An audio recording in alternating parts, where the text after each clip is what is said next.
ভুল করে অনুতপ্ত ব্যক্তিকে আল্লাহ ক্ষমা করেন। ভুল স্বীকার করা মানুষের দুর্বলতা নয়, বরং তা নৈতিক শক্তির প্রমাণ। ইসলামের দৃষ্টিতে ভুলের উপর অটল থাকাই নিন্দনীয়। আনাস রাদিয়াল্লাহু তাআলা হতে বর্ণিত আছেন যে নবী করিম সাল্লাল্লাহু আলাইহি ওয়াসাল্লাম বলেছেন, মানুষ মাত্রই গুনাহগার, অপরাধী, আর গুনাহগারদের মধ্যে তাওবাকারীরাই উত্তম। তিরমিজি হাদিস নাম্বার 2499। ভুল হওয়া স্বাভাবিক, মানুষ ভুল প্রবণ, তার দ্বারা ভুল হওয়াই স্বাভাবিক।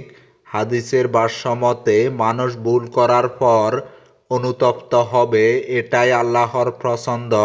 রাসূলুল্লাহ সাল্লাল্লাহু আলাইহি ওয়াসাল্লাম বলেন, যদি তোমরা পাপ না করতে তবে আল্লাহ এমন মাখলুক বানাতেন যারা পাপ করত এবং আল্লাহ তাদের মাফ করে দিতেন।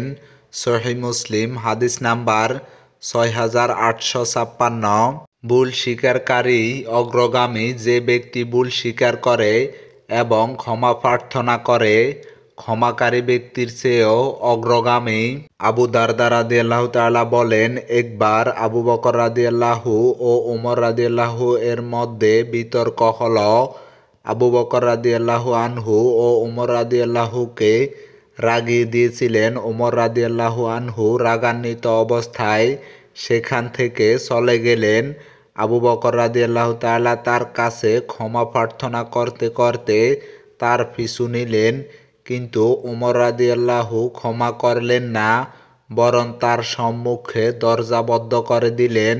এরপর আবু বকর রাদিয়াল্লাহু তাআলা রাসূলুল্লাহ সাল্লাল্লাহু আলাইহি সাল্লামের কাছে এলেন। আবু দারদা রাদিয়াল্লাহু তাআলা বলেন, আমরা তখন রাসূলুল্লাহ সাল্লাল্লাহু আলাইহি সাল্লামের কাছে ছিলাম। ঘটনা শোনার পর রাসূলুল্লাহ সাল্লাল্লাহু আলাইহি সাল্লাম বলেন, তোমাদের এই সঙ্গী আবু বকর আগে কল্যাণ লাভ করেছে। সহিহ বুখারী হাদিস নাম্বার 4640। ভুল স্বীকারকারীকে আল্লাহ ক্ষমা করেন। যারা ভুল স্বীকার করে আল্লাহ তাদের ক্ষমা করেন। মহান আল্লাহ বলেন, এবং অপর কতক লোক নিজের অপরাধ স্বীকার করেছে, তারা এক ভালো কাজের সঙ্গে অপর মন্দ কাজ মিশ্রিত করেছেন। আল্লাহ হয়তো তাদের ক্ষমা করবেন। নিশ্চয় আল্লাহ ক্ষমাশীল, পরম দয়ালু। সূরা তাওবা আয়াত নাম্বার 102। ভুল স্বীকার করা নবীদের বৈশিষ্ট্য। কোনো ভুল হয়ে গেলে তা স্বীকার করে নেওয়া নবী রাসূলদের বৈশিষ্ট্য। মূসা আলাইহিস সালাম অনুতপ্ত হয়ে বলেছেন, মূসা বলল, এটা শয়তানের কাণ্ড, সে তো প্রকাশ্য শত্রু ও বিভ্রান্তকারী। সে বলল, হে আমার প্রতিপালক, আমি তো নিজের প্রতি অবিচার করেছি, সুতরাং আমাকে ক্ষমা করুন। অতঃপর তিনি তাকে ক্ষমা করলেন। তিনি তো ক্ষমাশীল, পরম দয়ালু। সূরা কাসাস আয়াত নাম্বার 15-16। ক্ষমা চাইলে ক্ষমা করা। যখন কোনো ব্যক্তি নিজের ভুলের জন্য অনুতপ্ত হয়, তখন তাকে ক্ষমা করাই ইসলামের নির্দেশ।